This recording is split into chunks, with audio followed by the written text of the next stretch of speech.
भागलपुर के ISOPARB chapter की ओर से आज एक निजी होटल में साइंटिफिक प्रोग्राम का आयोजन किया गया। कार्यक्रम का उद्घाटन मुख्य अतिथि doctor Hiralal Konar, doctor Manju Geeta Mishra, doctor Anupama Sinha, doctor Pragya Mishra Chaudhary और डॉक्टर प्रतिभा सिंह समेत शहर के कई चिकित्सकों ने संयुक्त रूप से दीप प्रज्वलन कर किया।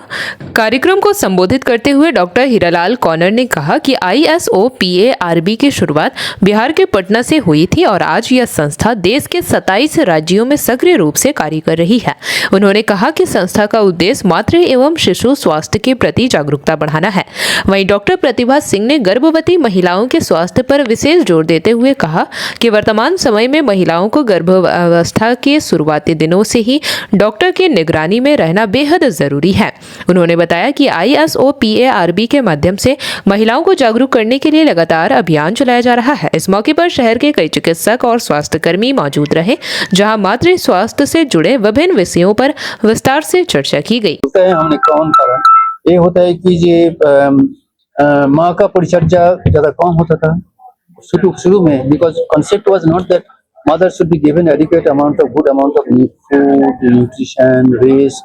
जैसे हमारा वो हिंदुस्तान का ट्रेडिशन था कि महिला को जब बच्चे आते हैं तो माँ के पास भेज देते थे। That Ma was considered the best person to take care of her daughter and the baby. So that was the trend that is continuing. But additionally now then we feel more than that. So they should be given more of this, and moreover they should be उनका बार-बार वो investigation होना चाहिए, क्योंकि आजकल देखो कोई pregnancy का कोई कॉम्प्लिकेशन हम पहले से पकड़ लेते हैं, पहले से डिटेक्ट होने के बाजू में हम लोग प्रिवेंट करते हैं। उनका कारण में जो बच्चा का हार्म होता था और माँ का जो हार्म होता था वो तो कम हो जाते हैं। इस कारण हमने दोनों के लिए जो केयर जॉइंटली लेते हैं तो उसका कारण मैटरनल डेथ एंड बच्चा का डेथ वो भी कम हो गया।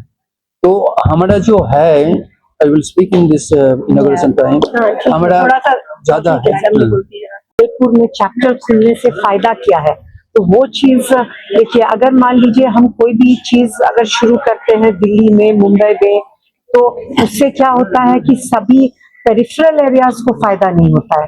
अब जैसे ये जो है आइसोपाप, ये पटना में बॉर्न हुआ, लेकिन अगर हम भागलपुर में या दरभंगा में उसका चैप्टर खोलते हैं तो यहाँ के डॉक्टर्स को हम लोग ट्रेन करते हैं, एजुकेट करते हैं, तो जो पेरिफेरल एरियाज के जो पेशेंट्स हैं उनको बेनिफिट होगा। मान लीजिए सुल्तानगंज है, बरारी है, जो सब नेग्लेक्टेड एरियाज है, तो उनको फायदा होगा।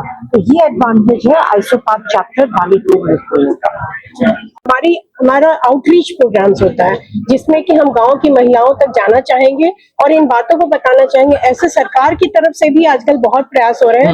हमारी आशा बहनें हैं, हमारी ANMs हैं, हमारे स्वास्थ्य मित्र हैं, जो कि जगह जगह पर सभी चीजों के बारे में जागरूकता पैदा करते हैं। सबसे बड़ी चीज है जागरूकता। अगर हम सही जागरूकता पैदा करेंगे तो हम इन सब चीजों पर काबू कर पाएंगे। और आजकल डिजिटल ट्रैकिंग हो रही है, सभी आशा ANM के पास मोबाइल है जिस पर कि उन लोग करते हैं।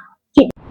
JP भारत लाइव, भारत की बात JP के साथ। वीडियो को लाइक करें, शेयर करें और चैनल को सब्सक्राइब करें।